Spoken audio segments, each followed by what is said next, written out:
Director Anurag Kashyap ने film निशांची को promote करते समय ये बात बार बार कही थी कि इसकी स्क्रिप्ट उनके पास लगभग 8 सालों से थी। निशांची को वो अपने अंदाज में बनाना चाहते थे और बाजारवाद की वजह से कोई भी क्रिएटिव समझौता नहीं करना चाहते थे, जिस कारण उन्होंने इसे तब तक नहीं बनाया जब तक उन्हें सब चीजें अपने मुताबिक नहीं मिल गई। अनुराग कश्यप जैसा बड़ा डायरेक्टर अगर इतनी बड़ी बात बोल दे तो एक्साइटेड होना तो लाजमी है, लेकिन क्या फिल्म निशांची हम सबकी इस एक्साइटमेंट के साथ जस्टिस करती है? आइए आपको बताते हैं। फिल्म निशांची कानपुर में रहने वाले दो लड़कों बबलू और डब्लू की कहानी है, जिनके पिता की हत्या उनके ही एक मुंह बोले चाचा ने करवा दी थी।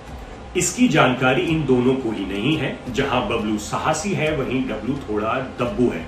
बबलू के धाकड़पन का फायदा उठाकर उसके चाचा ने बचपन में उससे एक खून करवा दिया था। इस खून की वजह से बबलू को 7 साल की जेल हो गई थी। जेल काटने के बाद बबलू टोनी मेंटेना बनकर लौटा है। जेल से बाहर आते ही बबलू को उसके चाचा कानपुर की एक बस्ती खाली कराने का काम देते हैं। इस काम को करते हुए उसे दिखती है रिंकी, जो उसके हार्मोन्स का हारमोनियम बजा देती है। इस लड़की के चक्कर में वो अपने चाचा से बगावत कर बैठता है और फिर से एक बार 7 साल के लिए जेल पहुंच जाता है। बबलू के जेल जाते ही रिंकू और डब्लू में नजदीकियां बढ़ जाती हैं। क्या बबलू डब्लू को उनके पिता के हत्यारे के बारे में कभी पता चलेगा और रिंकी की वजह से बबलू डब्लू के बीच पैदा हुई दुश्मनी क्या धमाका करेगी? इसे जानने के लिए हमें निशांची का दूसरा पार्ट देखना पड़ेगा। फिल्म निशांची एकदम देसी गैंगस्टर ड्रामा है, जिसमें ऐश्वर्या ठाकरे, वेदिका पिंटो, मोनिका पवार, कुमुद मिश्रा और विनीत कुमार जैसे कलाकारों ने कमाल का काम किया है।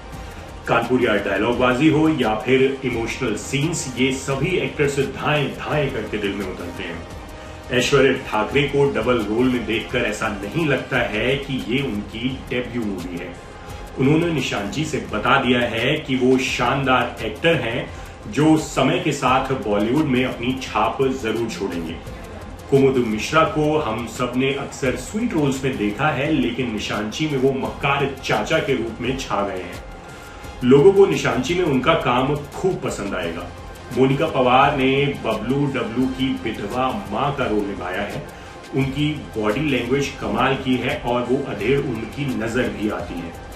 वेदिका पिंटो की बात करें तो वो निडर और मुंह फट लड़की के रोल में छा गई है। काश अनुराग ने उनके कुछ और सीन्स फिल्म में रखे होते। फिल्म निशांची की इतनी तारीफ सुनने के बाद आपको लग रहा होगा कि अनुराग कश्यप इज बैक, लेकिन दुख की बात यही है कि ऐसा नहीं हुआ है।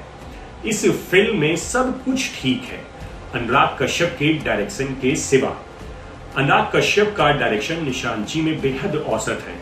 मन की कहानी और दमदार एक्टर्स होने के बाद भी अनुराग एक यादगार गैंगस्टर ड्रामा नहीं बना पाए हैं जो एक दशक तक भी लोगों के जहन में जिंदा रहती। निशांची बहुत स्लो और प्रेडिक्टेबल मूवी है, जिसमें कहीं पर भी हाई पॉइंट नहीं आता है। फिल्म के दौरान आप आराम से अंदाजा लगा सकते हैं कि आगे क्या होने वाला है और ये अनुराग कश्यप जैसे डायरेक्टर की हार है।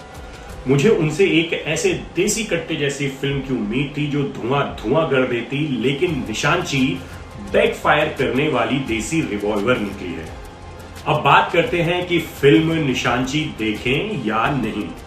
अगर आप अनुराग कश्यप का सिनेमा पसंद करते हैं और देसी गैंगस्टर ड्रामा काफी लंबे समय से मिस कर रहे हैं तो निशांची आपके लिए है।